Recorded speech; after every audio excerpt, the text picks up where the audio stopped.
Bukalah Alkitab saudara, Kisah Rasul pasal 19. Kita akan membaca 1 sampai 10. Di sini dikatakan saudaraku, dalam tempo 2 tahun semua penduduk Asia mendengarkan firman Tuhan. Nah, kita melihat bagaimana Paulus melayani mereka. Paulus saudaraku selalu mencari jiwa-jiwa. Bahkan Paulus tidak segan-segan, di sini dikatakan saudaraku menjelajah daerah-daerah pedalaman dan tiba di Efesus.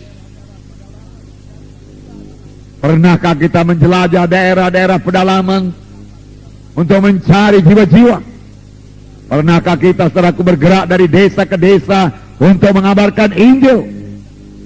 Saudaraku yang kekasih dalam nama Yesus, boleh juga saudaraku, roh Tuhan menggerakkan saudara. Itu satu hal yang sangat menggemarkan hati, mensukacitakan melihat jiwa-jiwa menjadi percaya dan menerima Yesus sebagai Tuhan dan Juru Selamat mereka. Namun di sekitar kita ini saudaraku masih banyak sekali jiwa-jiwa yang terhilang, jiwa-jiwa di luar Yesus. Saudara, kita mengetahui bahwasanya jiwa-jiwa yang di luar Yesus semuanya terhilang karena hanya satu jalan ke surga, yaitu Tuhan Yesus Kristus. Paulus sampai di Efesus dan dia bertemu dengan 12 orang murid. Dengan bersemangat Paulus melayani, walaupun hanya 12 orang murid saja. Paulus bertanya kepada mereka dengan satu pertanyaan yang penting. Paulus tidak bertanya kepada mereka, sudahkah engkau sembuh daripada penyakitmu? Dia tidak menanyakan pertanyaan demikian. Paulus juga tidak bertanya, sudahkah engkau keberkatan? Bagaimana bisnismu sekarang? Sudahkah bisnismu berkelimpahan? Karena Tuhan berkata, aku datang supaya domba itu berhidup berkelimpahan. Tidak, saudaraku, tidak. Tetapi Paulus menanyakan satu pertanyaan yang jauh lebih penting daripada harta dunia ini, jauh lebih penting daripada kesembuhan tubuh. Oleh sebab itu saudaraku, biarlah kita datang kepada Tuhan bukan hanya mencari kesembuhan tubuh, bukan hanya supaya kita keberkatan, tetapi terutama supaya kita semua sampai kepada maksud Tuhan dalam hidup kita. Karena di dalam Yesus kita ini semua harus bertumbuh. Di dalam Tuhan ini semua kita ini harus berubah.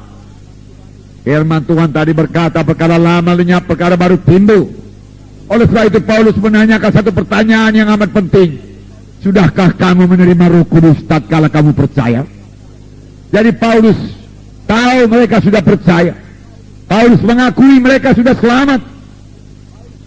Tetapi Paulus belum tahu dengan pasti apakah mereka sudah dibaptis dengan Roh Kudus atau tidak.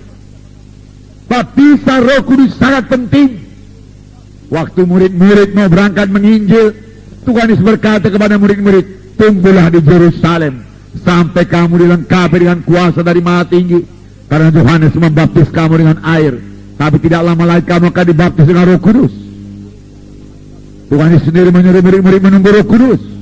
Itu sebabnya Paulus bertanya, sudahkah kamu menerima Roh Kudus tatkala kamu percaya? Dan jawaban mereka mengherankan Paulus. Mereka berkata, kami belum pernah dengar kalau ada Roh Kudus. Heran juga. Saudaraku, dalam perjanjian lama banyak diceritakan mengenai Roh Kudus. Buku Joel mengatakan, pada akhir zaman aku akan mencurahkan Rohku pada segala manusia. Dan mereka itu akan bernubuat. Teruna-teruna akan mimpi berbagai-bagai mimpi. Tua-tuamu melihat penglihatan-penglihatan. Dan ke atas hambaku laki-laki dan perempuan aku akan mencurahkan Rohku pada masa itu. Ini ditulis saudaraku oleh Nabi Joel kira-kira 700 tahun sebelum Yesus datang. Nah, saudaraku yang kasih dalam nama Yesus, bahkan Yohanes Pembaptis sendiri berkata, saudaraku, aku membaptis kamu dengan air, tapi kemudian datang seorang, aku tidak berlayak membuka tali kasutnya, dialah akan membaptiskan kamu dengan Roh Kudus dan api. Dan semua kita mengerti bahwasanya Yohanes Pembaptis aku melayani dengan urapan Roh Kudus, melayani dengan kuasa Roh Kudus. Saudara, dia tidak punya gereja, dia hanya di tepi sungai Jordan. Dan berita singkat, berkuasa, bertobatlah kamu karena kerajaan sorga sudah dekat. Dan firman Tuhan berkata seluruh isi Yerusalem keluar. Sepanjang sungai Jordan mereka datang ke sungai Jordan untuk dibaptis. Seluruh Judea datang untuk minta dibaptiskan. Satu pelayanan yang sangat berkuasa. Roh Kudus memenuhkan dia, Roh Kudus menggerakkan jiwa-jiwa. Dan sambil mengaku dosanya mereka dibaptis sungai Jordan. Termasuk Tuhan Yesus yang datang pada Yohanes Pembaptis. Dan Yohanes Pembaptis berkata, bagaimana ini Tuhan? Masakan engkau datang kepada aku supaya aku baptis? Tuhan Yesus berkata, biarlah demikian supaya kita menggenapi semua kehendak Allah. Dan Yohanes Pembaptis patuh dan dia membaptiskan Yesus. Dan Roh Kudus turun kepada Yesus berlembaga sebagai seekor merpati. Allah Bapa bicara, inilah anak yang aku kasih, kepadanya lah aku berkenan. Saudara, ini kunci kepada pelayanan yang berkuasa, yang berhasil, yang harus dimiliki gereja pada akhir zaman ini. Saudara mau dipakai Tuhan, saudara mau diurapi Tuhan, intimlah dengan Roh Kudus, penuh dengan Roh Kudus, dengar suara Roh Kudus, bergaul dengan Roh Kudus, amati Roh Kudus, maka pelayanan saudara berkuasa, saudara berbuah lebat di hadapan Tuhan. Haleluya.